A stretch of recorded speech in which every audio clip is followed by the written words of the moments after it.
세상만사 요지경 속이다를 시청해주시는 여러분, 오늘도 재밌는 사연으로 즐거운 시간 보내세요. 10만원짜리 헌금 봉투를 드는 그 손에는 천국의 열쇠가 쥐어져 있습니다. 100만원의 씨앗을 뿌리는 그 마음에는 1000배의 축복이 약속되어 있습니다. 강요한 목사의 주먹이 강단을 내려치자 천여 명의 신도들이 일제히 아멘을 외쳤습니다. 그의 손목에 감긴 2천만원짜리 명품 시계가 강단 조명 아래 번쩍였고 특별 제작된 이탈리아산 양복은 그의 권위를 한층 더 높여주었습니다. 60대 중반의 나이에도 불구하고 그의 머리카락은 검은색으로 염색되어 있었고 얼굴에는 성형수술의 흔적이 미묘하게 남아 있었습니다. 그런데 여러분 중에는 아직도 하나님의 이 단순한 법칙을 이해하지 못하는 분들이 있습니다. 100원을 심고 천국을 바라는 어리석은 농부가 있다고 생각해 보십시오. 그런 사람에게 풍성한 수확이 있을까요? 강요한 목사의 목소리가 점점 높아졌고 교회의 최첨단 음향 시스템은 그의 목소리를 마치 천둥처럼 예배당 구석구석까지 전달했습니다. 신도들은 그의 말 한마디 한마디에 고개를 끄덕이며 마치 강력한 마법에 걸린 것처럼 그의 카리스마에 압도되어 있었습니다. 그때 강요한 목사의 손가락이 갑자기 예배당 맨 뒷자리를 가리켰습니다. 1000명의 시선이 일제히 그곳으로 향했습니다. 낡은 검정 원피스를 입은 75살의 노인, 오말순 할머니가 조용히 앉아 있었습니다. 그녀의 손에는 10,000원짜리 한 장이 들어있는 낡은 헌금 봉투가 들려 있었고 무릎 위에는 오래된 성경책이 놓여 있었습니다. 저기 앉아 계신 분을 보십시오. 15년간 10,000원씩 헌금하시면서 하나님의 축복을 바라십니다. 이게 말이 됩니까? 바리새인들의 외식함과 다를 바가 없지 않습니까? 예배당이 순간 얼어붙었습니다. 모두의 얼굴에 당혹감이 번졌지만 말순 할머니의 표정은 평온했습니다. 오히려 그녀의 입가에는 작은 미소가 어렸고 그 눈빛에는 깊은 이해와 연민이 담겨 있었습니다. 마치 강요한 목사의 영혼을 꿰뚫어보는 듯한 그 눈빛은 목사가 잠시 말을 멈추게 할 정도로 강렬했습니다. 하지만 강요한 목사는 그 미소와 눈빛의 의미를 이해하지 못한 채 곧 설교를 이어갔습니다. 하나님의 축복은 헌신의 크기에 비례합니다. 여러분의 믿음이 얼마나 큰지는 여러분의 행동으로 증명됩니다. 신앙은 말로 하는 것이 아니라 행함으로 증명하는 것입니다. 그 행함의 크기가 바로 여러분 믿음의 크기인 것이죠. 예배당 한쪽에서는 교회 청년부 리더인 정세빈이 목사의 설교를 열심히 필기하고 있었습니다. 28살의 세빈은 명문신학대학원을 졸업하고 강요한 목사의 직접적인 지명으로 이 대형교회의 청년부를 맡게 된 유망주였습니다. 그의 단정한 외모와 차분한 말투는 젊은 신도들 사이에서 인기가 높았고 많은 이들이 그를 미래의 강요한 목사로 점찍고 있었습니다. 세빈은 강요한 목사의 모든 가르침을 맹목적으로 받아들이며 그의 길을 충실히 따르고 있었지만 오늘 말순 할머니를 향한 목사의 지적에는 미세한 불편함을 느꼈습니다. 그의 펜이 잠시 멈췄고 그 눈동자 깊은 곳에는 미묘한 의문이 스쳐 지나갔습니다. 할머니를 향한 목사의 태도가 그가 어린 시절 할머니에게서 배웠던 예수님의 가르침과 어딘가 충돌하는 것 같았기 때문입니다. 그래도 강요한 목사님은 수천 명의 신도를 이끄는 성공한 목회자야. 내가 뭘 안다고 의심을 하는 거지. 세빈은 그 생각을 곧 머릿속에서 지워버리고 다시 목사의 말을 열심히 받아 적기 시작했습니다. 신앙이 작으면 축복도 작습니다. 신앙이 크면 축복도 큽니다. 이것이 하나님의 단순 명쾌한 법칙입니다. 그날 저녁 교회에서 10km 떨어진 허름한 건물 지하. 말순 할머니는 누구도 보지 않는 곳에서 30명의 노숙자와 가출 청소년들에게 따뜻한 저녁을 나눠주고 있었습니다. 그녀의 손길은 느리지만 정확했고 각 사람의 눈을 바라보며 음식을 건넬 때마다 진심 어린 미소를 잊지 않았습니다. 할머니, 오늘도 감사합니다. 이 음식이 아니었으면 또 굶을 뻔했어요. 30살쯤 되어 보이는 남성은 수염이 덥수룩하게 자란 얼굴로 말순 할머니에게 고개를 숙였습니다. 그의 옷은 낡고 더러웠지만 눈빛만은 맑고 진실했습니다. 괜찮아요. 우리 모두 서로를 도울 때 세상이 아름다워지는 법이죠. 말순 할머니의 앞치마 주머니에는 방금 은행에서 찾아온 1,000만 원의 현금이 들어 있었습니다. 익명의 기부자 M.S. 오가 보낸 이번 달 급식소 운영비였습니다. 물론 이 자리에 있는 어느 누구도 그 M.S. 오가 바로 오말순 오멜순 자신이라는 사실은 알지 못했습니다. 아무도 알지 못했습니다.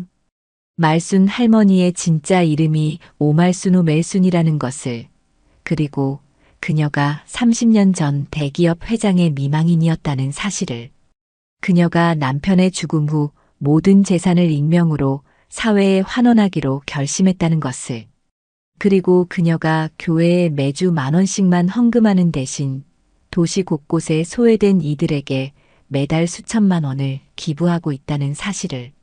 식사를 마친 후 말순 할머니는 쉼터 구석에 마련된 작은 방으로 돌아왔습니다. 방 안에는 낡은 침대와 작은 책상, 그리고 오래된 서랍장이 전부였습니다. 그녀는 서랍에서 오래된 사진첩을 꺼내 펼쳤습니다. 그 안에는 30년 전 호화로운 저택 앞에서 찍은 젊은 시절의 자신과 남편의 사진이 있었습니다. 여보, 오늘도 당신의 뜻대로 살았어요. 부디 그곳에서 편안하길 바랍니다. 말순 할머니는 사진에 입맞춤을 하고 다시 서랍에 넣었습니다. 그리고 침대 옆에 무릎을 꿇고 조용히 기도를 시작했습니다. 하나님, 오늘도 제게 섬길 수 있는, 나눌 수 있는 기회를 주셔서 감사합니다. 강요한 목사님을 축복해 주세요. 그분이 진정한 신앙의 길을 찾을 수 있도록 인도해 주세요. 한 주가 지나고 다음 주일 예배 시간. 교회 주차장은 값비싼 외제차들로 가득 찼고 예배당으로 향하는 신도들의 얼굴에는 기대감이 넘쳐났습니다. 오늘은 교회 창립 15주년 기념 예배일이었고 강요한 목사는 특별한 설교를 준비했다고 알려져 있었기 때문입니다. 예배당 입구에서는 젊고 아름다운 안내 봉사자들이 환한 미소로 신도들을 맞이했고 로비에는 강요한 목사의 초상화와 교회 성장 과정을 담은 대형 사진들이 전시되어 있었습니다. 화려한 꽃다발과 풍선 장식이 예배당 분위기를 한층 더 축제 같은 분위기로 만들었습니다. 말순 할머니는 언제나처럼 조용히 예배당 맨 뒷자리에 앉았습니다. 그녀의 자리는 기둥 뒤쪽이라 잘 보이지 않는 곳이었지만 말순 할머니는 그곳이 편했습니다. 화려함과 관심 속에서가 아니라 조용히 예배에 집중할 수 있는 곳이었으니까요. 오늘따라 강요한 목사의 표정은 더욱 단호해 보였습니다. 그의 눈빛에는 평소와는 다른 날카로움이 있었고 입가에는 긴장된 미소가 걸려 있었습니다. 검은색 양복에 포인트로 넥타이핀을 한 그의 모습은 마치 중요한 사업 발표를 앞둔 CEO 같았습니다.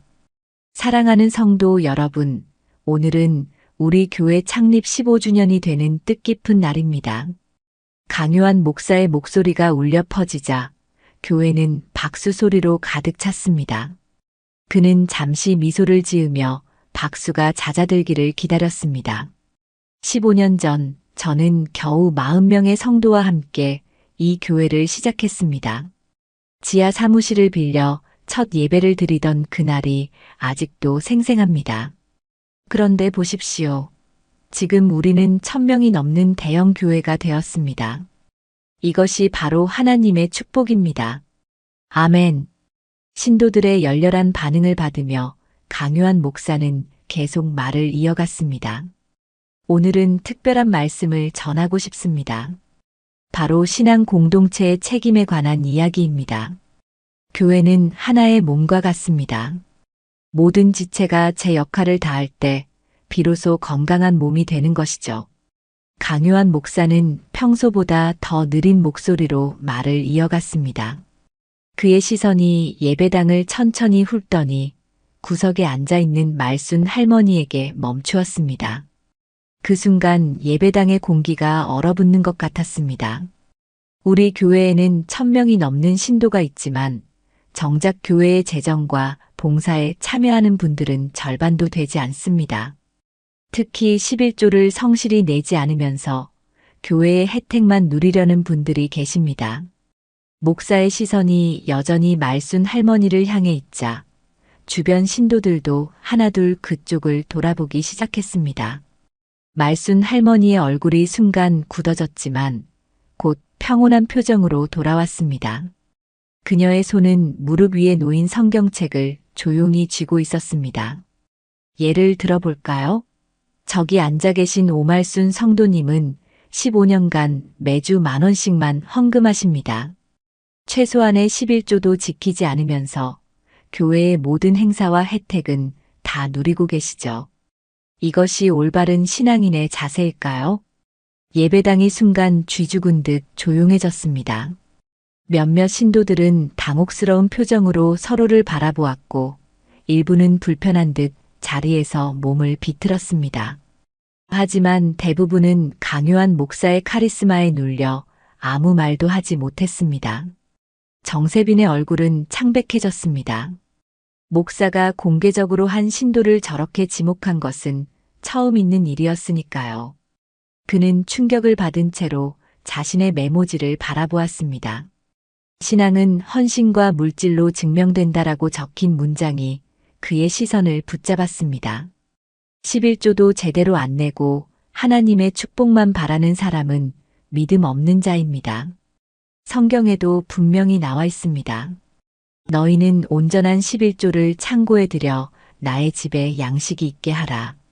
강요한 목사의 목소리가 계속 울려 퍼지는 동안 말순 할머니는 천천히 자리에서 일어났습니다.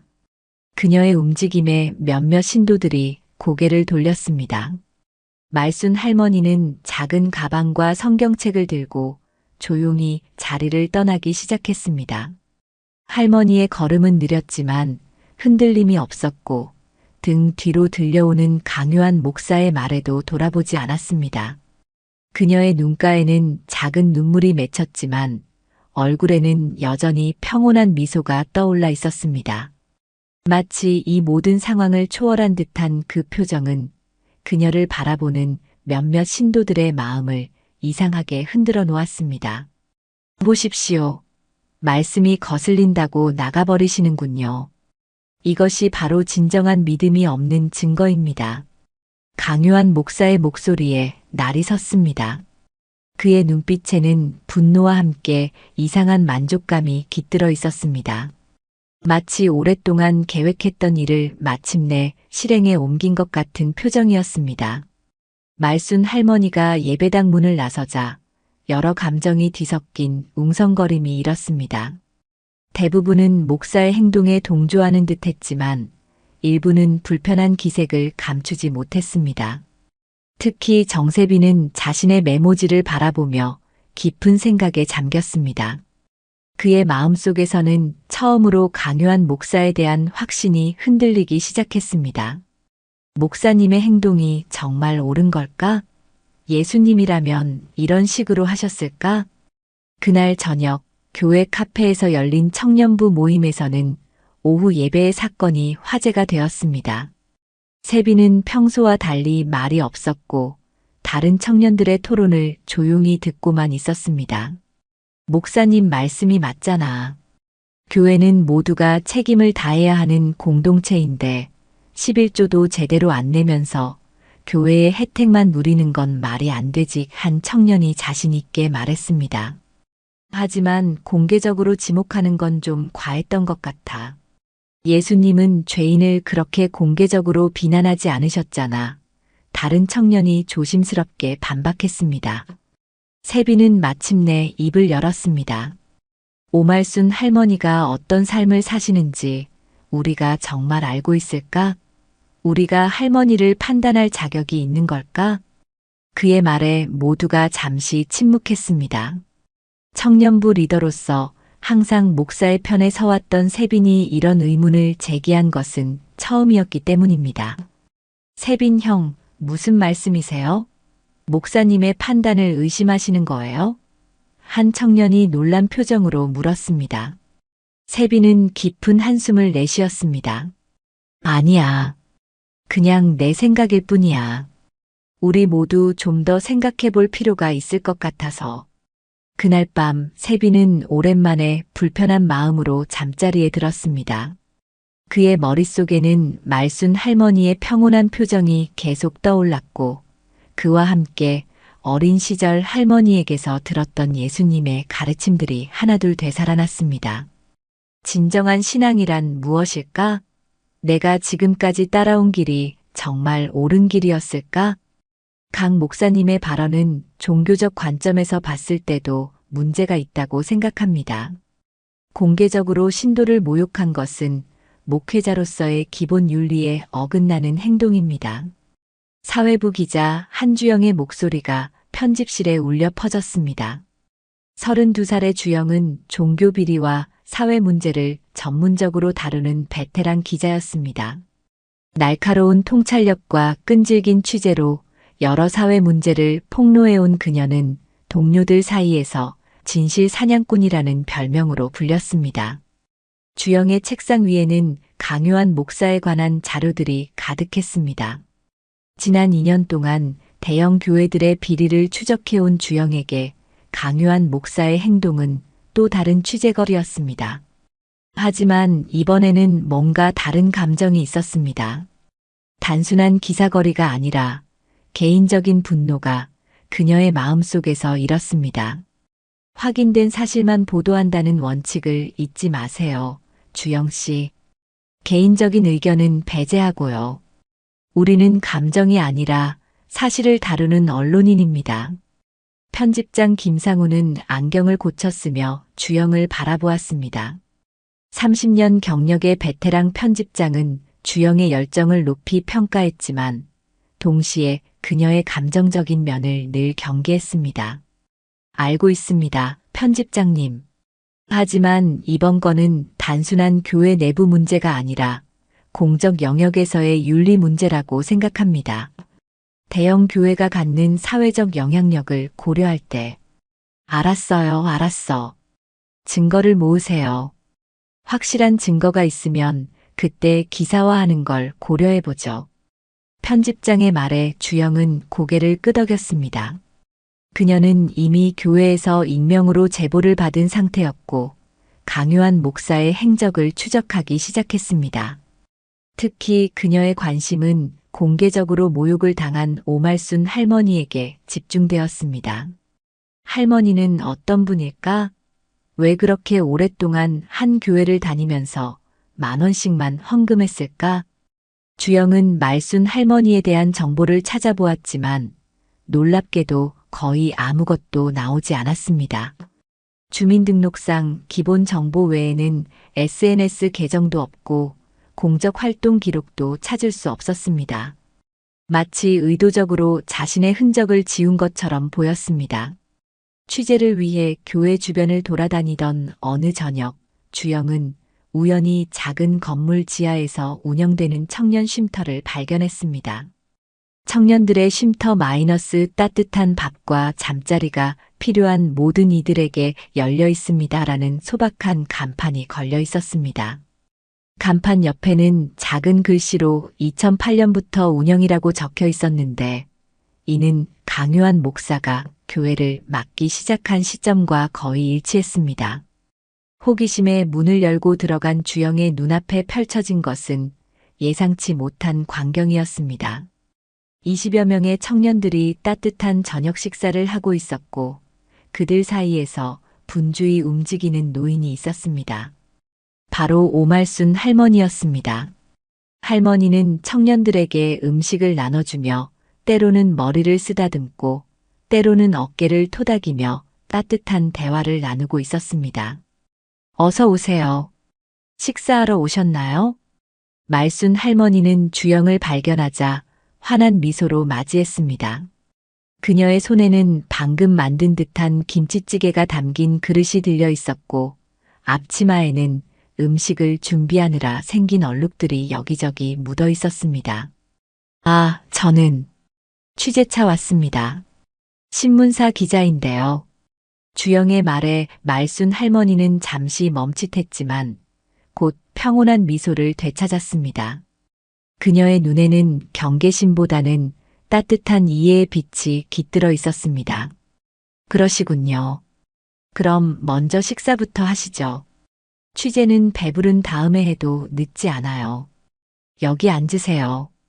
말순 할머니는 주영을 테이블로 안내하고 따뜻한 밥과 국, 반찬들을 내왔습니다. 주영은 처음에는 어색했지만 곧 그 진심 어린 환대에 마음이 열렸습니다.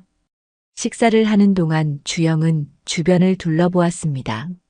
쉼터는 비록 낡고 좁았지만 곳곳에 정성과 사랑이 느껴졌습니다.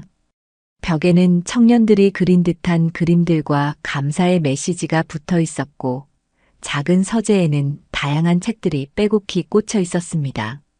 식사를 마친 후 주영은 말순 할머니와 쉼터 구석에 마련된 작은 사무실에서 대화를 나누었습니다.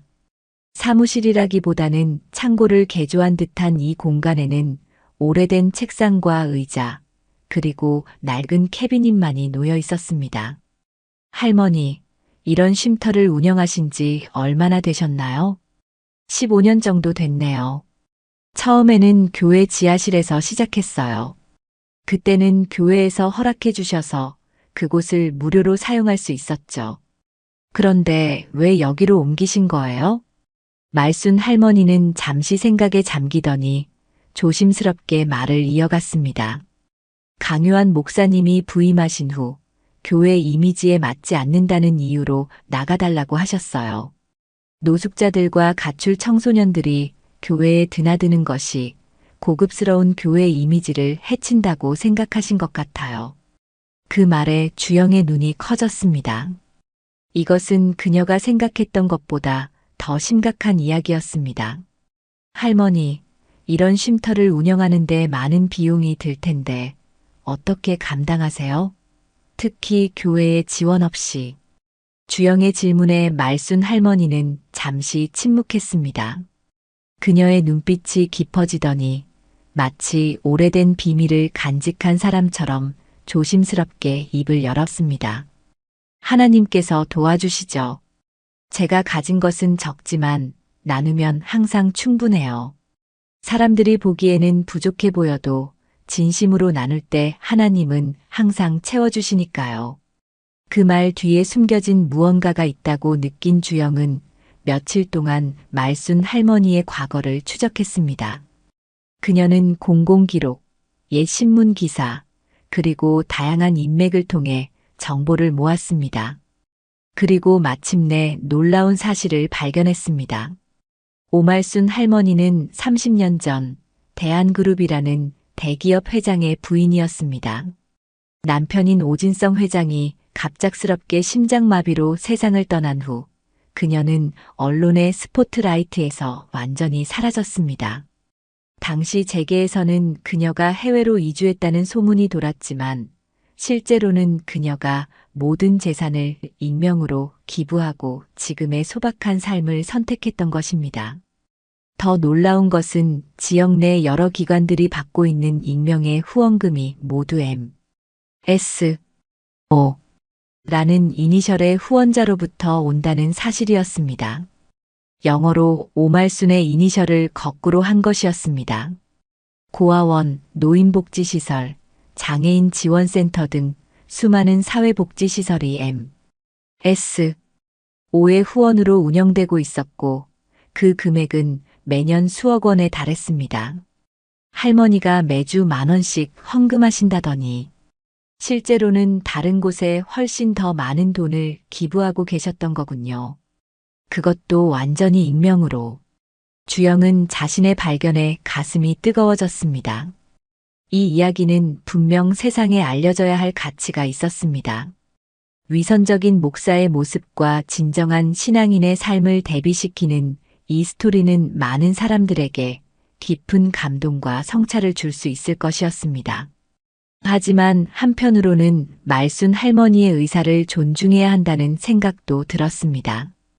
그녀가 30년간 익명을 고집했던 이유가 있을 테니까요.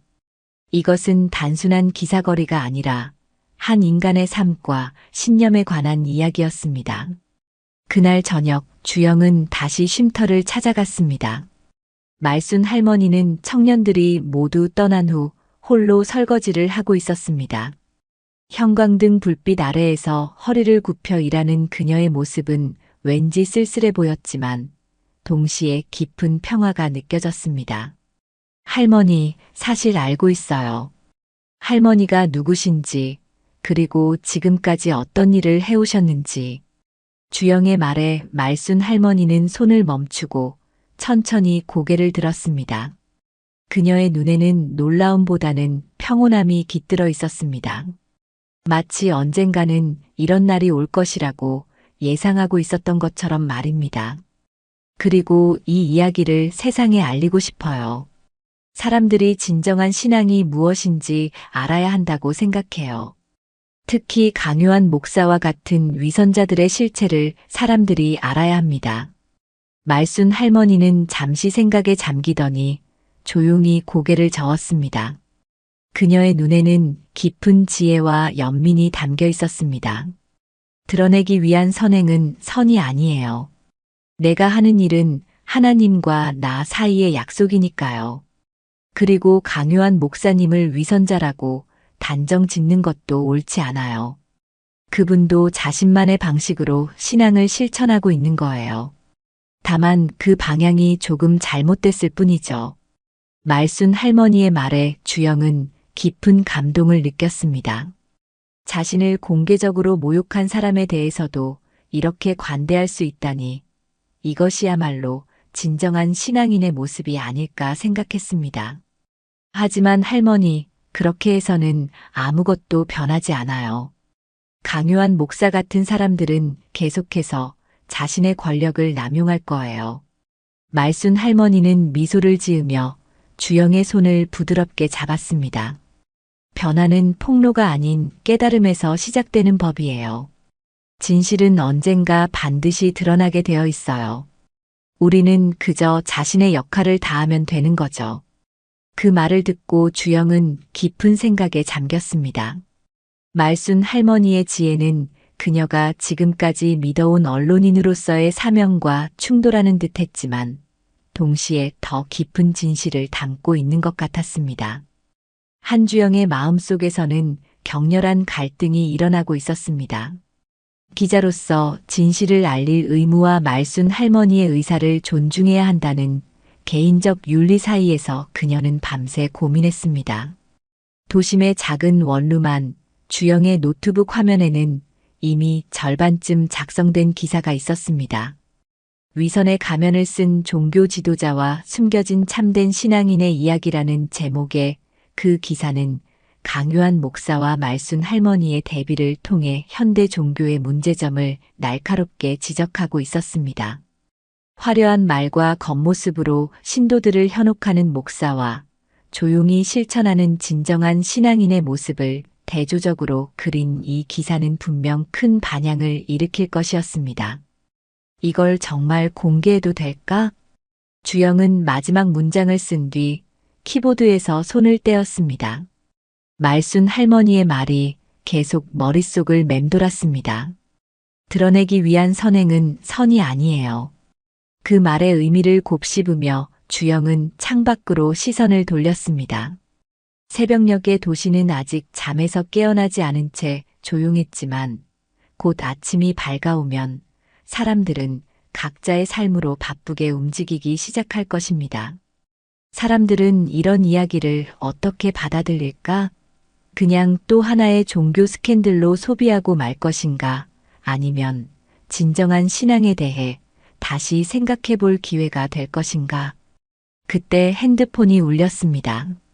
새벽 5시, 발신자 표시가 없는 번호였습니다. 주영은 잠시 망설이다가 전화를 받았습니다. 한주영 기자님이시죠? 저는 강요한 목사님 교회의 청년부 리더 정세빈이라고 합니다. 예상치 못한 전화에 주영은 눈을 크게 떴습니다. 강요한 목사의 오른팔이라 불리는 정세빈이 왜 자신에게 연락을 했을까요? 더구나 이런 이른 시간에. 네, 맞습니다. 무슨 일로 연락하셨나요? 세빈의 목소리는 떨리고 있었습니다. 마치 큰 결심을 하고 전화를 건 것처럼 긴장된 기색이 역력했습니다. 직접 만나서 이야기하고 싶습니다. 중요한 정보가 있어요. 세빈의 말에 주영의 기자 본능이 깨어났습니다. 이것은 분명 중요한 제보였습니다. 하지만 동시에 주의가 필요했습니다. 강요한 목사 측에서 자신의 취재를 방해하기 위한 함정일 수도 있었으니까요. 언제, 어디서 만나고 싶으신가요? 2시간 후 강남역 근처 카페 모닝글로리에서 만날 수 있을까요? 사람이 많지 않은 조용한 곳이에요. 주영은 잠시 생각한 후 동의했습니다. 공공장소인데다 아침 시간이라 비교적 안전하다고 판단했기 때문입니다. 알겠습니다. 그때 뵙겠습니다. 2시간 후 도심의 한적한 카페에서 주영과 세빈이 마주 앉았습니다. 세빈의 얼굴은 피곤해 보였고 눈에는 불안감이 서려 있었습니다. 그는 후드티와 청바지 차림으로 평소의 단정한 모습과는 거리가 멀었고 마치 변장이라도 한 듯 모자를 깊게 눌러쓰고 있었습니다. 기자님이 오말순 할머니에 대해 취재하고 계시다고 들었습니다. 세빈은 주위를 살피며 낮은 목소리로 말을 꺼냈습니다. 그의 손은 테이블 위에서 가늘게 떨리고 있었습니다. 주영은 대답 대신 상대를 관찰했습니다. 세빈은 강요한 목사의 충실한 추종자로 알려져 있었는데 왜 그가 이런 접촉을 시도했는지 의문이었습니다. 그의 눈에서는 진실함과 함께 깊은 고뇌가 읽혔습니다. 저는 오말순 할머니에 대한 목사님의 공격이 옳지 않다고 생각합니다. 처음에는 목사님의 판단을 의심하지 않았습니다. 하지만 이제는 더 심각한 문제가 있어요. 세빈은 잠시 망설이다가 작은 USB를 테이블 위에 올려놓았습니다. 그의 손이 USB를 놓는 순간 마치 무거운 짐을 내려놓은 듯 어깨의 긴장이 조금 풀리는 것 같았습니다. 이건 교회 헌금 사용 내역입니다. 제가 청년부 회계를 맡으면서 우연히 발견했어요. 강요한 목사님이 헌금의 상당 부분을 개인 용도로 사용하고 있었습니다. 해외여행, 명품 구매, 부동산 투자, 모두 교회 자금으로 이루어졌어요. 주영은 USB를 바라보며 심장이 빠르게 뛰는 것을 느꼈습니다. 이것은 단순한 개인 이야기가 아니라 대형 교회의 구조적 비리를 폭로할 수 있는 증거였습니다. 그녀가 오랫동안 추적해온 종류의 스캔들이었지만 동시에 말순 할머니와의 대화 이후 그녀의 마음속에 생긴 의문과도 맞닿아 있었습니다. 왜 이걸 저에게 주시는 거죠? 교회 내부에서 해결할 수도 있지 않나요? 세빈은 깊은 한숨을 내쉬었습니다. 그의 눈에는 맑은 눈물이 고이기 시작했습니다. 처음에는 그냥 넘어가려고 했어요. 목사님을 너무 존경했고 혹시 오해가 있을지도 모른다고 생각했으니까요. 하지만 오말순 할머니에 대한 공격을 본 후로 계속 의문이 들었습니다. 그리고 어제 할머니의 쉼터에 다녀왔어요. 세빈의 목소리가 떨렸습니다. 그는 잠시 말을 멈추고 감정을 가다듬은 뒤 이야기를 계속했습니다. 할머니가 운영하는 쉼터와 무료 급식소를 보고 왔어요. 그곳에서 할머니가 얼마나 많은 사람들을 돕고 있는지 직접 눈으로 확인했습니다. 제가 15년 동안 교회에서 배운 것보다 그곳에서 하루 만에 더 많은 것을 느꼈습니다. 진짜 신앙이 무엇인지. 세빈의 눈에서 눈물이 흘러내렸습니다. 그는 서둘러 손등으로 눈물을 닦으며 말을 이어갔습니다. 이제 알았어요. 제가 그동안 잘못된 우상을 따라왔다는 것을. 제가 따라야 할 것은 화려한 말과 겉모습이 아니라 할머니처럼 조용히 실천하는 삶이었다는 것을요. 주영은 세빈의 진심 어린 고백에 깊은 감동을 느꼈습니다. 이것은 단순한 내부 고발이 아니라 한 사람의 영혼이 겪는 깊은 전환점이었습니다. 그녀는 USB를 손에 쥐고 잠시 생각에 잠겼습니다. 정세빈 씨, 이 정보를 공개하면 당신의 신분도 위험해질 수 있어요. 교회에서의 지위도 잃게 될 텐데 괜찮으신가요? 세빈은 슬픈 미소를 지으며 고개를 끄덕였습니다. 이미 마음의 결정을 내렸습니다. 진실을 위해서라면 그 정도 대가는 감수할 수 있어요. 그동안 눈을 감고 있었던 것에 대한 속죄라고 생각하면 됩니다. 그날 밤 주영은 말순 할머니를 다시 찾아갔습니다. 할머니는 쉼터의 작은 방에서 기도하고 있었습니다. 창문으로 들어오는 달빛이 그녀의 하얀 머리카락을 은빛으로 물들이고 있었고 그 모습은 마치 성화 속의 한 장면처럼 신성해 보였습니다. 할머니, 중요한 결정을 해야 할 것 같아요. 강요한 목사의 비리를 폭로할 증거를 입수했습니다. 주영은 자신이 알게 된 사실과 세빈에게서 받은 USB의 내용을 할머니에게 설명했습니다. 말순 할머니는 조용히 주영의 이야기를 들었습니다. 그리고 잠시 침묵한 뒤 부드러운 목소리로 말했습니다. 진짜를 보는 눈이 열리면 가짜는 스스로 무너지게 돼요. 무엇이 옳은지는 주영 씨의 마음이 이미 알고 있을 거예요. 할머니의 말에는 강요한 목사를 향한 미움이나 분노가 전혀 느껴지지 않았습니다. 오히려 깊은 연민과 이해가 담겨 있었습니다. 그 모습에 주영은 다시 한번 깊은 감동을 느꼈습니다. 할머니께서는 강요한 목사를 미워하지 않으세요? 말순 할머니는 부드럽게 미소 지었습니다. 미움은 미워하는 사람만 해치는 법이에요. 강요한 목사님도 자신만의 상처와 아픔이 있을 거예요. 그분에게 필요한 것은 비난이 아니라 이해와 용서라고 생각해요. 주영은 할머니의 말을 곱씹으며 돌아오는 길에 결심을 굳혔습니다. 강요한 목사의 비리는 공개될 필요가 있었습니다. 하지만 말순 할머니의 이야기는 그녀의 의사를 존중해 최소한으로만 다루기로 했습니다. 이제 어떻게 이 이야기를 세상에 전할지 방법을 고민해야 했습니다. 단순한 폭로성 기사가 아니라 더 깊은 메시지를 담은 이야기로 만들어야겠어. 주영의 마음속에는 새로운 기사의 구상이 천천히 형태를 갖추기 시작했습니다. 이것은 단순한 종교 비리 고발이 아니라 진정한 신앙의 의미에 대한 성찰이 담긴 깊이 있는 다큐멘터리가 될 것이었습니다. 강요한 목사의 집무실은 교회 건물 최상층에 위치해 있었습니다.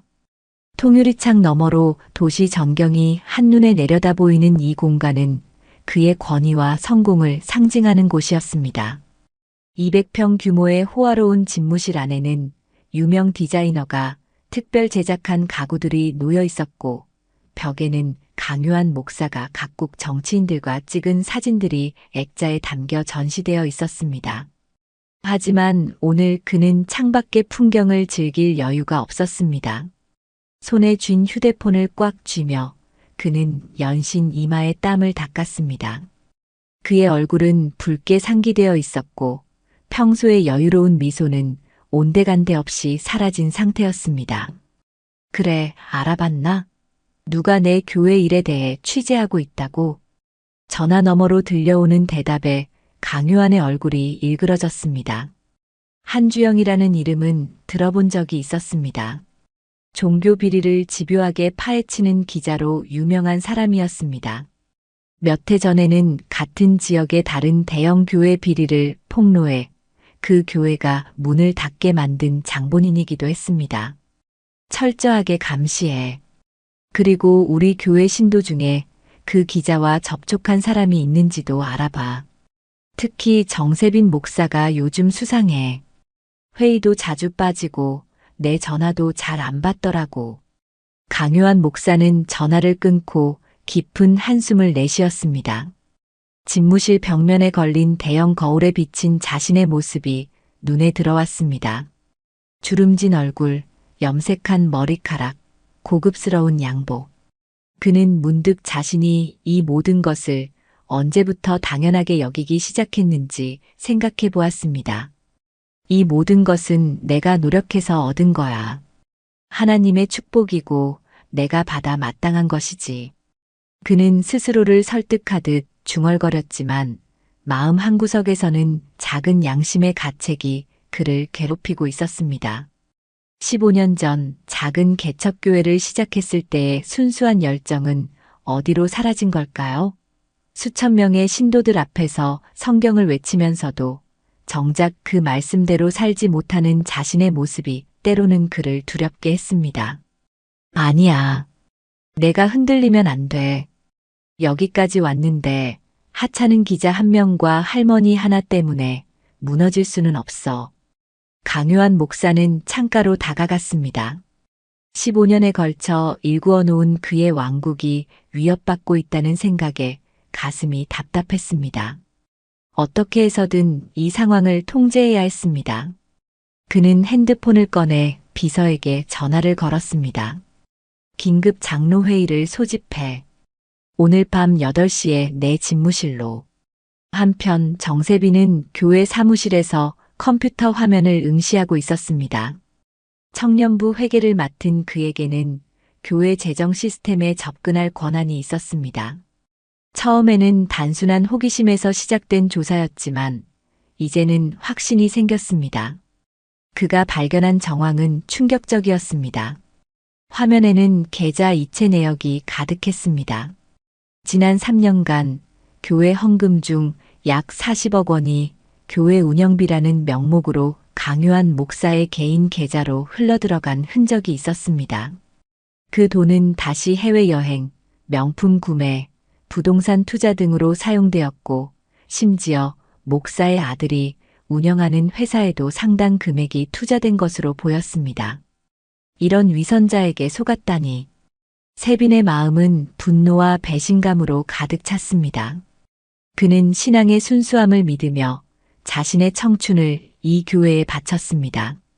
어린 시절부터 강요한 목사를 롤모델로 삼아 신학대학원까지 다녔고 목회자의 길을 걷게 된 것도 모두 그의 영향이었습니다.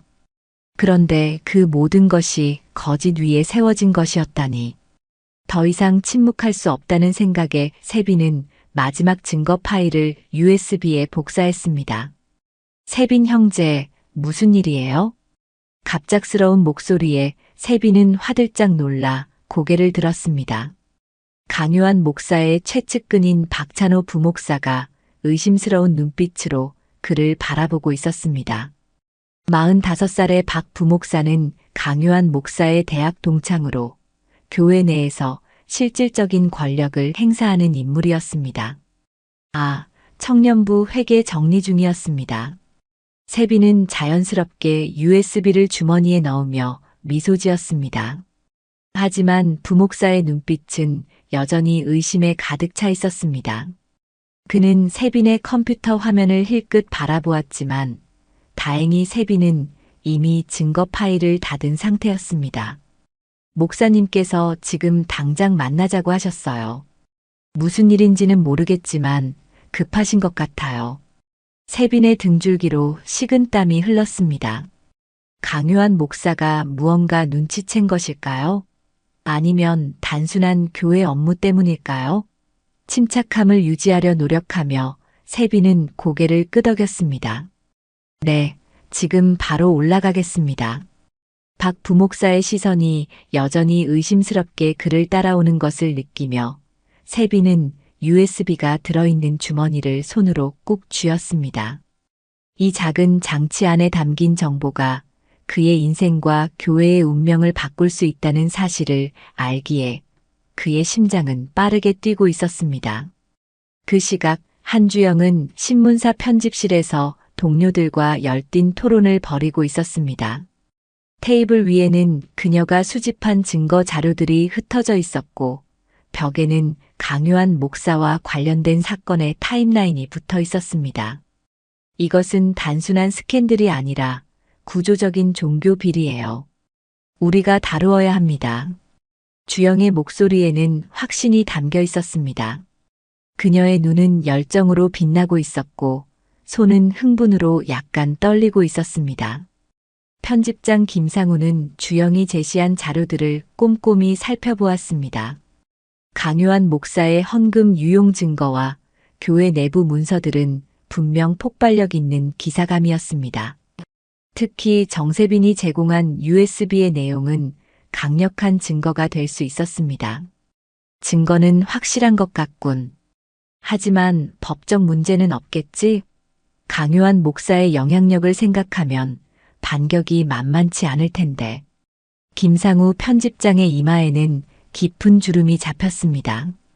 그는 오랜 언론인 생활 동안 수많은 폭로성 기사를 다뤄왔고 그에 따른 위험도 잘 알고 있었습니다. 특히 종교 관련 기사는 신도들의 맹목적인 믿음 때문에 더 큰 반발을 불러일으킬 수 있었습니다. 주영은 자신 있게 고개를 끄덕였습니다. 모든 증거를 3번 이상 검증했어요. 법률팀의 검토도 받았고요. 문제 없습니다. 그리고 이건 단순한 폭로 기사가 아니라 진정한 신앙이 무엇인지에 대한 성찰을 담은 다큐멘터리로 만들 생각입니다. 편집장이 마침내 기사 발행을 승인하자 주영은 안도의 한숨을 내쉬었습니다. 하지만 동시에 말순 할머니에 대한 이야기를 어디까지 담아야 할지 고민이 되었습니다. 할머니는 자신의 이야기가 공개되는 것을 원치 않았지만 그녀의 삶은 이 다큐멘터리의 핵심이 될 수 있었습니다. 해질녘 주영은 말순 할머니의 쉼터를 다시 찾았습니다. 할머니는 마침 현관을 쓸고 있었습니다. 낮은 해의 빛이 그녀의 하얀 머리카락을 황금빛으로 물들이고 있었고 그 모습은 신성한 광채를 두른 것처럼 보였습니다. 할머니, 내일 강요한 목사의 비리에 관한 기사가 나갑니다. 하지만 할머니의 이야기는 최소한으로만 다루기로 했어요. 할머니의 의사를 존중해서요. 말순 할머니는 빗자루를 내려놓고 잠시 하늘을 바라보았습니다. 석양이 아름다운 노을을 만들고 있었고 그 붉은 빛이 할머니의 얼굴을 따뜻하게 비추었습니다. 주영 씨, 세상 모든 것에는 때가 있어요. 숨겨진 것은 드러나게 되어 있고 어둠은 결국 빛에 의해 밝혀지죠. 내가 하는 일은 그저 내가 믿는 대로 사는 것뿐이에요. 말순 할머니의 눈에는 깊은 지혜와 평온함이 깃들어 있었습니다. 75해의 세월이 그녀에게 준 깊은 통찰력은 주영의 마음을 진정시켰습니다. 할머니는 주영의 손을 따뜻하게 잡으며 마지막으로 말했습니다. 진짜를 보는 눈이 열리면 가짜는 스스로 무너지게 돼요. 그 말은 주영에게 깊은 울림을 주었습니다. 돌아가는 길에 주영은 스마트폰으로 기사의 마지막 문장을 수정했습니다. 진정한 신앙은 드러내기 위함이 아니라 자신과 하나님과의 약속을 지키는 것에 있다. 다음 날 아침 한주영의 기사는 온라인 뉴스 최상단을 장식했습니다. 대형 교회 강요한 목사의 10년간 헌금 횡령 전모라는 제목의 이 기사는 불과 몇 시간 만에 수십만 명이 공유하며 사회적 파장을 일으켰습니다. 함께 공개된 다큐멘터리 영상은 유튜브에서 조회수가 폭발적으로 증가하고 있었습니다. 기사에는 강요한 목사가 교회 헌금을 개인 부동산 구입과 해외여행에 사용한 증거가 상세히 기록되어 있었습니다. 계좌 이체 내역, 명품 구매 영수증, 그리고 해외 별장의 사진까지 모든 것이 철저하게 문서화되어 있었습니다. 특히 충격적이었던 것은 강요한 목사가 신도들의 헌금으로 자신의 아들 사업체에 50억 원을 투자했다는 사실이었습니다. 다큐멘터리에는 또한 교회 내부 고발자들의 증언도 포함되어 있었습니다. 그들의 얼굴은 모자이크 처리되었지만 그들이 전하는 이야기는 생생했습니다. 특히 정세빈의 증언은 많은 이들의 마음을 울렸습니다.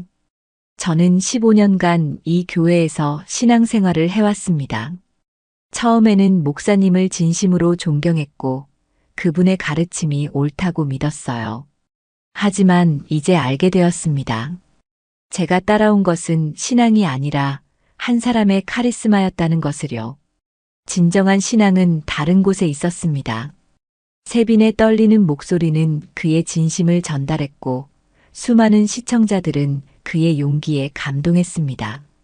그가 위험을 무릅쓰고 내부 자료를 제공한 것은 단순한 내부 고발을 넘어 자신의 신앙과 양심의 회복을 위한 용감한 선택이었습니다. 다큐멘터리의 마지막 부분에서는 오말순 할머니의 이야기가 간략하게 다루어졌습니다. 주영은 할머니의 의사를 존중해 그녀의 전체 이야기는 공개하지 않았지만 할머니가 운영하는 쉼터와 무료 급식소의 모습은 담았습니다. 화려한 설교와 대조되는 이 소박한 봉사의 현장은 많은 이들에게 진정한 신앙이란 무엇인지 생각하게 만들었습니다. 우리는 이름을 밝히지 않은 이 할머니의 신원에 대해 자세히 언급하지 않겠습니다. 그것이 그분의 의사이며 또한 그것이 그분의 신앙의 본질이기 때문입니다. 하지만 이분의 삶은 우리에게 묻고 있습니다. 진정한 신앙이란 무엇인가? 드러내는 것인가? 실천하는 것인가? 주영의 내레이션과 함께 화면에는 말순 할머니가 청년들에게 따뜻한 음식을 대접하는 모습이 나타났습니다.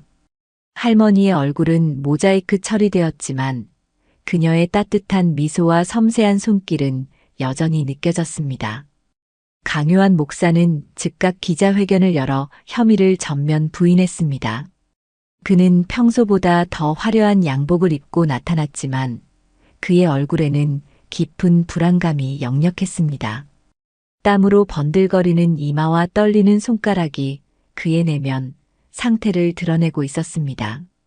이는 모두 교회를 음해하려는 세력에 조작된 증거입니다. 법적 대응을 통해 진실을 밝히겠습니다. 하나님께서는 진실하신 분이시니 결국 진실이 승리할 것입니다. 강요한 목사의 목소리는 단호했지만 그의 눈빛에는 두려움이 깃들어 있었습니다. 취재진의 날카로운 질문이 쏟아질 때마다 그의 얼굴은 점점 더 굳어갔고 마침내 그는 더 이상의 질문은 받지 않겠습니다라고 선언한 채 황급히 자리를 떠났습니다. 그의 강한 부인에도 불구하고 기사가 나간 당일 저녁 교회 내부에서도 의심의 목소리가 커지기 시작했습니다. 특히 장로단은 긴급 회의를 소집하여 사태의 진상 파악에 나섰습니다. 교회 본당에서 열린 이 회의에는 12명의 장로들이 모두 참석했고 분위기는 심각했습니다. 목사님, 이 증거들이 사실이라면 우리는 큰 위기에 직면한 겁니다. 교회의 신뢰도가 완전히 무너질 수 있어요. 당장 교인들이 떠나기 시작했고 헌금도 급감할 것으로 예상됩니다. 수석 장로 김민수의 우려 섞인 목소리에 강요한 목사의 얼굴이 굳어졌습니다. 그의 눈에서는 불안감과 분노가 번갈아 피어올랐습니다. 평소라면 감히 그에게 이런 말을 하지 못했을 장로들이 이제는 당당하게 그를 질책하고 있었습니다. 장로님들, 이건 분명 조작입니다. 누군가가 의도적으로 우리 교회를 무너뜨리려는 거죠.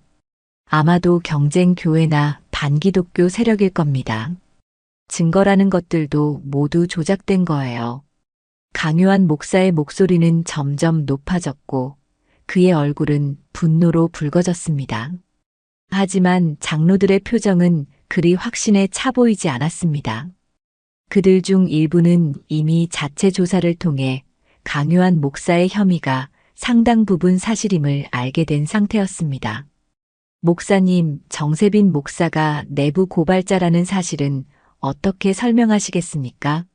그는 15년간 교회에서 가장 충성스러운 목회자였습니다. 장로 한 명의 질문에 강요한 목사는 말문이 막혔습니다. 정세빈의 배신은 그에게 가장 큰 충격이었습니다. 자신이 직접 발탁하고 키운 신학생이 자신을 가장 가깝게 보좌하던 청년 목사가 등을 돌렸다는 사실은 받아들이기 힘들었습니다. 세빈이. 그는 분명 누군가에게 조종당했을 겁니다. 그 기자가 뭔가 약점을 잡아 협박했거나 아니면 돈으로 매수했을 거예요. 강요한 목사의 변명은 점점 더 궁색해졌고 장로들의 시선은 더욱 냉담해졌습니다. 결국 수석 장로 김민수가 모두의 마음을 대변하는 제안을 했습니다. 목사님, 진실이 밝혀질 때까지 잠시 목회 활동을 중단하시는 것이 교회와 목사님 모두를 위한 길이라고 생각합니다. 우리가 임시위원회를 구성해 교회를 운영하겠습니다. 그 말에 강요한 목사의 얼굴이 창백해졌습니다. 그는 자신이 일으킨 교회에서 자신이 임명한 장로들에 의해 쫓겨나고 있었습니다. 15년간 쌓아온 그의 제국이 하루아침에 무너지는 순간이었습니다. 한편 한주영은 그날 저녁 특별 다큐멘터리 방영 이후의 반응을 지켜보고 있었습니다. 진짜와 가짜 마이너스 신앙의 두 얼굴이라는 제목의 이 다큐멘터리는 방송 직후부터 엄청난 반향을 일으켰습니다. 소셜미디어에서는 관련 해시태그가 실시간 트렌드에 올랐고 유명 인사들도 잇따라 반응을 보였습니다. 오늘 처음으로 진정한 신앙이 무엇인지 깨달았습니다. 보여주기 위한 것이 아니라 실천하는 것이었네요. 강요한 목사님을 믿고 따랐던 교인으로서 배신감이 큽니다. 하지만 동시에 말순 할머니 같은 분이 계시다는 사실에 위로가 됩니다. 이런 여론의 급격한 변화에 강요한 목사는 점점 더 궁지에 몰리게 되었습니다.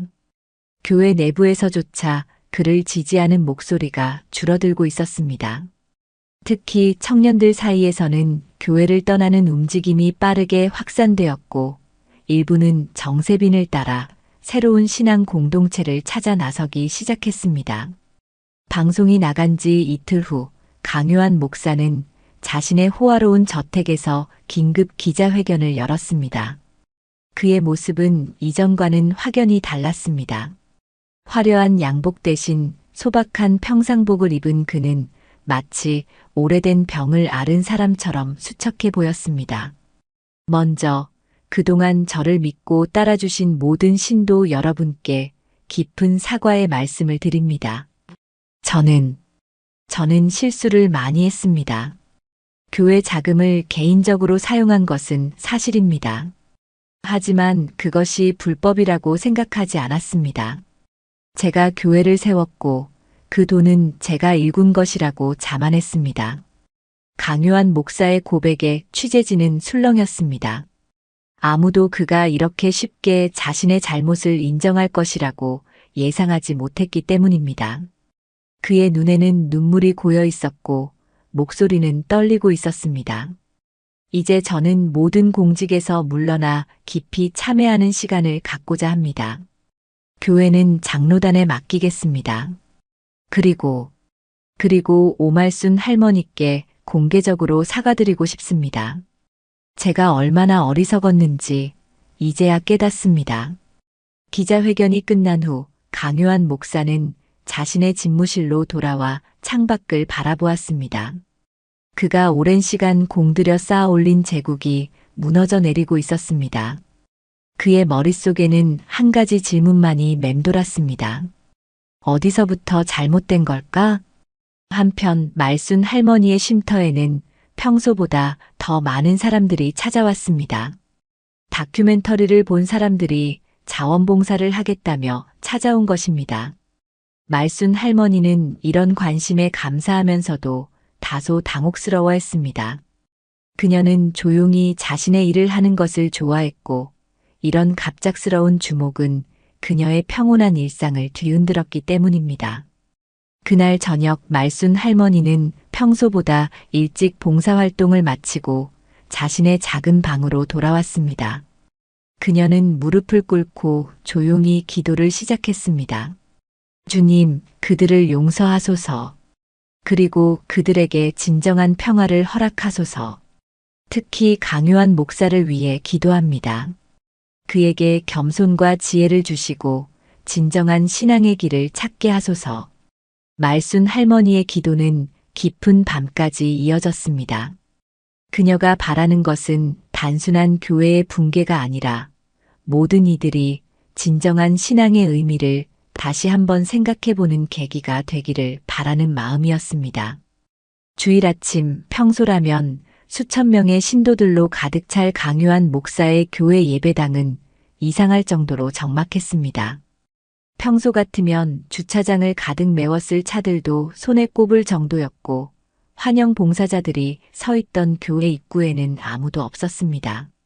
대형 전광판에는 여전히 오늘도 하나님의 축복이 함께 하시기를 이라는 메시지가 밝게 빛나고 있었지만 그 메시지를 읽는 눈은 거의 없었습니다. 일주일 전 다큐멘터리 방영 이후 교회는 극심한 혼란에 빠졌습니다. 장로단은 긴급 대책회의를 열어 임시운영위원회를 구성했고 강요한 목사는 건강상의 이유로 잠시 목회 활동을 중단한다고 발표했습니다. 그러나 이미 많은 신도들이 교회를 떠나기 시작했고 주요 헌금자들도 하나둘 발길을 끊었습니다. 강요한 목사는 평소보다 일찍 교회에 도착했습니다. 그는 장로단의 만류에도 불구하고 오늘 예배에서 설교를 하겠다고 고집했습니다. 마지막 기회라고 생각했던 것입니다. 그의 눈에는 불안감이 가득했고 평소에 자신감 넘치는 걸음걸이는 온데간데 없이 사라졌습니다. 수백 명의 직원들로 붐볐던 교회 사무실은 이제 텅 비어 있었고 그를 알아보는 이들의 눈빛에는 냉담함과 실망감이 가득했습니다. 비서에게 신도들의 출석 상황을 묻는 그의 목소리는 떨리고 있었습니다. 아직 초반이니 곧 오시겠죠. 날씨가 좋지 않아서. 비서 이지연의 위로가 무색하게 예배 시작 시간이 다가오자 예배당에 앉아있는 신도는 고작 12명 뿐이었습니다. 대부분은 교회의 원로 장로들과 몇몇 충성스러운 신도들이었습니다. 5,000명이 앉을 수 있는 거대한 예배당이 텅 비어있는 모습은 마치 묘지처럼 쓸쓸해 보였습니다. 강요한 목사는 강단에 오르기 전 대기실에서 잠시 눈을 감고 깊은 숨을 들이마셨습니다. 30년 목회 생활 동안 이런 위기 상황은 처음이었습니다. 하지만 그는 여전히 희망을 버리지 않았습니다. 이 정도의 위기는 있을 수 있어. 사람들의 마음을 다시 사로잡을 수 있어. 오늘 설교로 모든 것을 바로잡을 거야. 마침내 강요한 목사가 강단에 올랐습니다. 텅 빈 예배당을 마주한 그의 얼굴에 순간 당혹감이 스쳤지만 곧 강요한 목사는 익숙한 미소를 지으며 설교를 시작했습니다. 하지만 그의 목소리에는 예전의 힘과 자신감이 없었고 손은 미세하게 떨리고 있었습니다. 사랑하는 성도 여러분, 오늘 우리는 시험의 시간을 맞이하고 있습니다. 거짓 증언과 음해로 우리 교회가 공격받고 있지만 진실한 신앙을 가진 여러분은 이런 시험에 흔들리지 않을 것입니다. 그의 목소리는 여전히 힘이 있었지만 텅 빈 예배당에 울려 퍼지는 그 말은 공허하게 들렸습니다. 앉아있는 몇몇 신도들의 표정은 냉담했고 일부는 불편한 듯 자리에서 몸을 비틀었습니다. 예전 같으면 아멘으로 가득 찼을 예배당에는 이제 침묵만이 가득했습니다. 성경에도 나와 있습니다. 세상이 너희를 미워하면 너희보다 먼저 나를 미워한 줄을 알라. 우리는 지금 예수님께서 겪으셨던 것과 같은 박해를 겪고 있는 것입니다. 강요한 목사의 목소리가 점점 높아졌지만 그의 열정에 화답하는 사람은 한 명도 없었습니다. 오히려 한 장로가 자리에서 일어나 조용히 예배당을 빠져나갔습니다. 그 모습에 강요한 목사의 설교는 잠시 중단되었습니다. 그는 떠나는 장로를 바라보며 말을 잇지 못했습니다. 이어서 또 한 명, 그리고 또 한 명씩 신도들이 자리에서 일어나기 시작했습니다. 교회 멤버십 위원장으로 10년간 봉사해온 이명숙 권사가 일어났고, 이어서 시무 집사 2명이 그녀를 따랐습니다. 그들의 얼굴에는 분노보다는 깊은 실망감이 서려 있었습니다. 마지막까지 남아있던 원로 장로 김민수마저 천천히 일어났습니다. 70이 넘은 그는 교회 창립 멤버였고, 강요한 목사가 이 교회를 시작할 때부터 함께 해온 정신적 지주와 같은 인물이었습니다. 그는 잠시 강요한 목사를 바라보더니 작지만 분명한 목소리로 말했습니다. 우리는 하나님을 믿지 목사님을 믿은 게 아니에요. 이 말을 남기고 원로 장로마저 예배당을 떠나자 강요한 목사는 텅 빈 예배당에 홀로 남겨졌습니다. 수천 명을 향해 설교하던 그 웅장한 강단 위에서 그는 이제 아무도 듣지 않는 메아리만 만들어내고 있었습니다. 그의 뒤로 설치된 대형 스크린에는 하나님의 은혜라는 문구가 밝게 빛나고 있었지만 그 빛은 이제 텅 빈 의자들만을 비추고 있었습니다. 강요한 목사의 다리에 힘이 풀렸습니다. 그는 천천히 강단에 무릎을 꿇고 앉았습니다. 그의 머릿속에는 수많은 생각이 스쳐 지나갔습니다. 처음 목회를 시작했을 때의 순수한 열정, 점점 커져가는 교회와 명성에 취해 본질을 잃어버린 순간들, 그리고 오말순 할머니의 조용한 헌신. 내가 무엇을 했던 거지? 언제부터 이렇게 길을 잃었던 걸까? 처음으로 그는 자신의 삶을 객관적으로 바라볼 수 있었습니다. 그동안 쌓아온 모든 것들 화려한 예배당, 명품 옷, 고급 자동차, 해외 별장이 모두 무엇을 위한 것이었을까? 그것이 정말 하나님을 위한 것이었을까? 아니면 자신의 허영심을 채우기 위한 것이었을까? 그때 예배당 맨 뒷자리에서 누군가가 천천히 일어서는 모습이 보였습니다. 강요한 목사는 고개를 들어 그쪽을 바라보았습니다. 희미한 조명 속에서도 그 실루엣은 분명했습니다. 오말순 할머니였습니다. 그녀는 언제 들어왔는지, 어떻게 아무도 모르게 그곳에 앉아 있었는지 알 수 없었습니다. 하지만 그녀의 존재 자체가 강요한 목사에게는 너무나 강렬한 충격이었습니다. 그가 공개적으로 모욕하고 상처를 준 그 할머니가 지금 이 순간 그의 가장 나약한 모습을 목격하고 있었습니다. 말순 할머니는 아무 말도 하지 않았습니다. 그저 조용히 고개를 끄덕이고는 예배당을 떠났습니다. 그 순간 강요한 목사의 눈에서 뜨거운 눈물이 흘러내렸습니다. 30년 목회 생활 동안 처음으로 그는 진정한 회개의 눈물을 흘리고 있었습니다. 하나님, 제가 무엇을 했습니까? 그의 흐느낌은 텅 빈 예배당에 홀로 울려 퍼졌습니다. 그의 울음소리는 마치 오랫동안 억눌러왔던 양심의 소리가 마침내 분출되는 것처럼 느껴졌습니다. 그는 자신이 진정한 신앙을 잃어버린 채 허영과 권력, 물질에 사로잡혀 살아왔다는 사실을 비로소 인정했습니다. 강요한 목사는 그곳에서 오랫동안 무릎을 꿇고 있었습니다. 그의 기도는 이전과는 달랐습니다. 화려한 언변도 그럴듯한 문장도 없었습니다. 그저 깊은 참회와 용서를 구하는 단순한 기도였습니다. 어쩌면 그것이 그가 평생 드린 기도 중 가장 진실한 기도였을지도 모릅니다. 몇 시간 후 강요한 목사는 천천히 예배당을 나왔습니다. 그의 얼굴은 여전히 눈물로 얼룩져 있었지만 그 눈빛은 이전과는 달랐습니다. 그곳에는 이제 깊은 평화가 깃들어 있었습니다. 마치 오랜 어둠에서 벗어나 마침내 빛을 본 사람처럼 말입니다.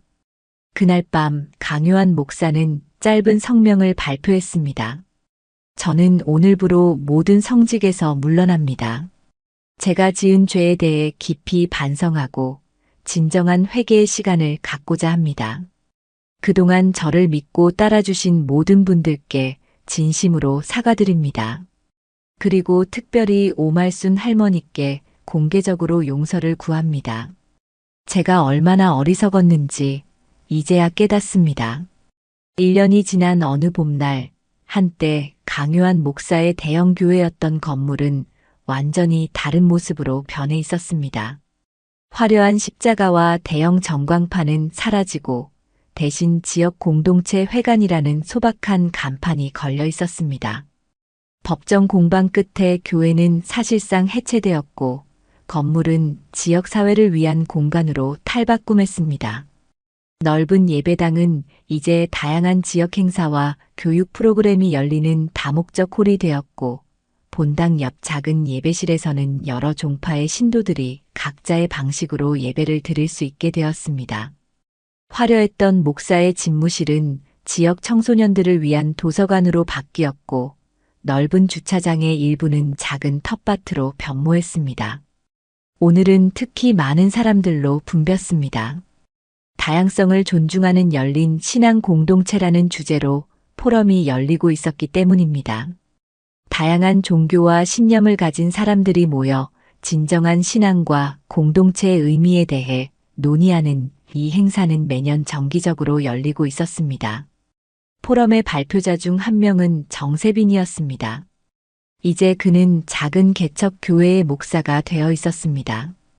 폭로 이후 그는 강요한 목사의 교회를 떠나 새로운 길을 모색했고 마침내 몇몇 젊은 신도들과 함께 소박한 신앙 공동체를 시작했습니다.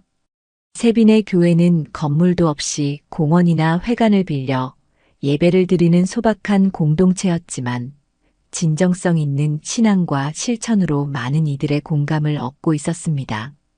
저는 오랫동안 잘못된 신앙의 모델을 따라왔습니다. 화려함과 성공, 물질적 축복만을 강조하는 신앙이었죠. 하지만 이제 알게 되었습니다. 진정한 신앙은 섬김과 나눔, 그리고 사랑의 실천에 있다는 것을요.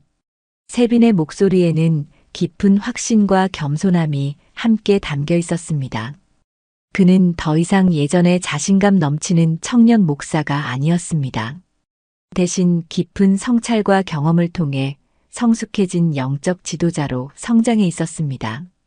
말순 할머니를 통해 저는 진정한 신앙이 무엇인지 배웠습니다. 그것은 화려한 말과 겉모습이 아니라 일상 속에서의 작은 실천과 조용한 헌신입니다. 하나님은 우리의 화려한 예배당이나 큰 소리의 기도가 아니라 우리 마음의 진실함과 타인을 향한 사랑을 보십니다. 세빈의 발표가 끝나자 따뜻한 박수가 터져 나왔습니다. 청중석에는 다양한 종교와 배경을 가진 사람들이 모여 있었고 그들의 눈에는 공감과 희망이 빛나고 있었습니다. 특히 앞줄에 앉아있던 한주영의 얼굴에는 깊은 감동이 서려 있었습니다. 주영은 이제 종교와 사회 문제를 다루는 독립 다큐멘터리 감독으로 활동하고 있었습니다. 강요한 목사 사건 이후 그녀는 언론사를 떠나 더 깊이 있는 사회 문제들을 다루는 다큐멘터리를 제작하기 시작했고 그 작품들은 국내외에서 높은 평가를 받고 있었습니다. 포럼이 끝난 후 세빈은 회관 뒤편에 있는 작은 정원으로 향했습니다. 그곳에는 오말순 할머니가 조용히 앉아 있었습니다. 이제 76살이 된 말순 할머니는 여전히 소박한 옷차림이었지만 그녀의 얼굴에서는 깊은 평온함이 느껴졌습니다. 나이가 들수록 그녀의 미소는 더욱 따뜻해졌고 주름 속에는 깊은 지혜가 깃들어 있었습니다. 할머니, 오늘도 와주셔서 감사합니다. 세빈은 말순 할머니 옆에 앉으며 미소 지었습니다. 그에게 할머니는 이제 단순한 교인이 아니라 영적 스승과도 같은 존재였습니다. 그는 지난 1년간 할머니의 쉼터에서 함께 봉사하며 많은 것을 배웠고 그 경험은 그의 신앙과 목회 철학의 근간이 되었습니다.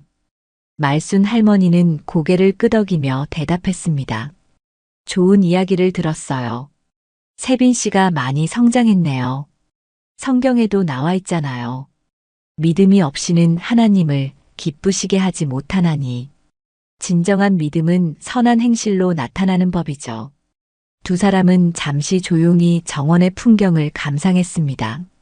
봄날의 따스한 햇살이 새싹을 틔운 나무들 사이로 부드럽게 내리쬐고 있었고 산들바람이 살랑살랑 불어오며 꽃향기를 전해주고 있었습니다. 그 평화로운 순간 세빈은 오랫동안 마음에 품어왔던 질문을 꺼냈습니다. 할머니, 가끔 궁금합니다. 강요한 목사님이 할머니를 그렇게 공개적으로 모욕했을 때 왜 아무 말씀도 하지 않으셨는지. 말순 할머니는 잠시 생각에 잠기더니 부드러운 미소를 지었습니다. 그녀의 눈에는 깊은 이해와 용서가 담겨 있었습니다. 내가 스스로를 변호해서 얻을 수 있는 것은 아무것도 없었어요. 하지만 침묵을 통해 많은 것을 말할 수 있었죠. 때로는 말하지 않는 것이 가장 큰 메시지가 되기도 하니까요.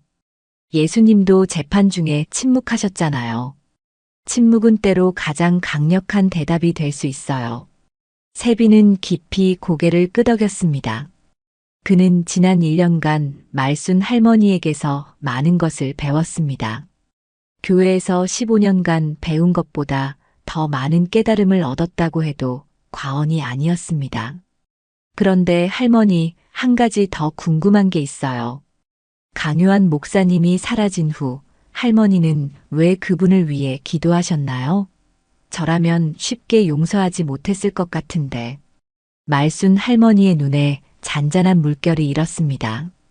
그녀는 하늘을 바라보며 잠시 생각에 잠겼습니다. 우리 모두는 불완전한 존재예요. 목사님도 마찬가지였죠. 그분이 잘못된 길로 갔다고 해서 내가 미워할 이유는 없어요. 오히려 더 많은 기도가 필요한 영혼이었으니까요. 그리고 용서는 미워하는 사람보다 용서하는 사람을 더 자유롭게 해준답니다. 말순 할머니의 말에 세빈은 깊은 감동을 느꼈습니다. 이것이야말로 진정한 용서와 사랑이라는 생각이 들었습니다. 그는 할머니의 손을 조심스럽게 잡고 고개를 숙였습니다. 둘이 이야기를 나누고 있을 때 한주영이 다가왔습니다. 그녀의 손에는 새로 출간된 책이 들려 있었습니다. 천국에 가까운 사람들이라는 제목의 이 책은 다양한 종교와 신념을 가진 사람들의 실천적 삶을 담은 에세이집이었습니다. 할머니, 오랜만이에요. 건강해 보이셔서 다행입니다. 제가 약속드린 대로 책을 가져왔어요. 한주영은 밝은 미소로 인사를 건넸습니다. 할머니 사건 이후 그녀는 말순 할머니와 깊은 인연을 맺게 되었고 때때로 쉼터에서 봉사활동을 하기도 했습니다. 할머니의 삶은 그녀에게 많은 영감을 주었고 그 이야기를 더 많은 사람들과 나누고 싶다는 생각에 이 책을 기획하게 되었습니다. 이 책에 할머니 이야기도 조금 담았어요. 물론 할머니가 허락해 주신 범위 내에서만요. 할머니의 신원을 드러내지 않으면서도 할머니의 삶이 전해주는 메시지를 담으려고 노력했습니다. 말순 할머니는 책을 받아들고 가볍게 미소 지었습니다. 그녀는 책장을 넘기며 자신의 이야기가 담긴 부분을 찾아보았습니다. 좋은 일에 쓰인다면 내 이야기도 의미가 있겠지요. 누군가에게 작은 도움이 된다면 그걸로 충분해요. 세 사람은 함께 책 속의 이야기들에 대해 대화를 나누었습니다. 그들의 대화는 신앙과 삶, 그리고 진정한 행복에 관한 깊은 성찰로 이어졌습니다. 주영은 다음 다큐멘터리 주제로 현대 사회에서의 진정한 공동체의 의미를 다루고 싶다는 이야기를 했고, 세빈은 자신의 교회에서 시도하고 있는 새로운 봉사 프로그램에 대해 설명했습니다. 그나저나 강요한 목사님은 요즘 어떻게 지내세요? 주영이 조심스럽게 물었습니다. 세빈과 말순 할머니는 잠시 서로를 바라보았습니다. 강요한 목사는 모든 교회 직책에서 물러난 후 작은 시골 마을로 내려가 은거, 생활을 하고 있다는 소문이 있었습니다. 일부 보도에 따르면 그는 그곳에서 노숙자들을 돕는 자원봉사를 하고 있다고 했습니다. 제가 지난달에 편지를 받았어요. 말순 할머니가 말했습니다.